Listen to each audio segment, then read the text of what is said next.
If the hospital believes that there's nothing wrong with the unvaccinated blood, and it doesn't make a difference, you just get that done and get that operation done for that baby. All the rest of it means nothing. Okay, and then you've started the incredibly unfortunate precedent of ensuring that parents can determine which kind of blood is provided to their children during an operation. Where do you stop? What, I come in and I'm Maori and I say, I'm not having any Pākehā blood in me. Or I'm white and I say, I don't want any Dago blood in me. No more of those coconuts, don't want them, no. And all of the things that you would allow those parents because you say that they have a belief. Well, what do you do? It's not based on any fact. There's no science that supports it. Aren't you allowed to bank and use your own blood in operations, Michael? Sometimes that happens when the blood is of a rare type. But so it you're is not allowed to do it. But wait on. You can't use your own blood. But no, you can't use your own blood. Of course you can't. It's still got to be screened. Well, but why can't it be screened? And if you're paying for the storage of it and that, I mean, I know for a fact that there are... Do you know for a fact that it takes 28 days? Do you know for a fact that it takes 28 days to screen blood? Well, I know for a fact that there are businesses over in America... and I'm not interested in America. We're not interested in America. This is New Zealand health system. Well, this is the New Zealand health system. If people choose to wish to do it, what's wrong with it? It's really... I've just explained it to you. I can't explain it really much simpler.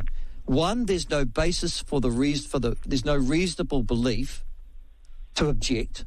So that's the first thing. And the second thing is because you do not want to ensure that parents can come into hospitals and dictate what clinicians do and don't do. It's an absurdity to argue that. And the third thing would be, in particular in Starship, when they save children's lives on a daily basis, and there are life and death struggles happening right now on the wards of Starship, the last thing you want to do, to be perfectly honest with you, is parents with a political, social, religious bee in their bonnet to get involved in any way compromising the quality of clinical care that's available to small kiddies in this country. I can't believe that anybody would think that's normal. No, and I agree with you, but I don't think that they are purposely trying to politicize it. I think people have jumped on board and made this a bigger issue. Liz Gunn's jumped on board in a big way. Well, yes, but I mean, the other media may have not been covering it. So I'm sure she has an opinion and a view, and she's anti-vaccination. Of course, she's got a view.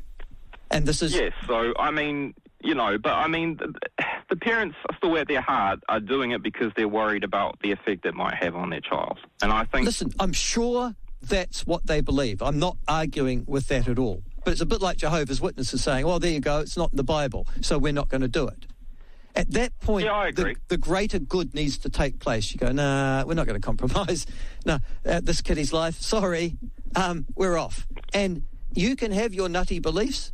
You can have your religious views. You can have your political, concepts. Yep. But at the end of the day, don't we as a society have a much wider responsibility to the health of that child?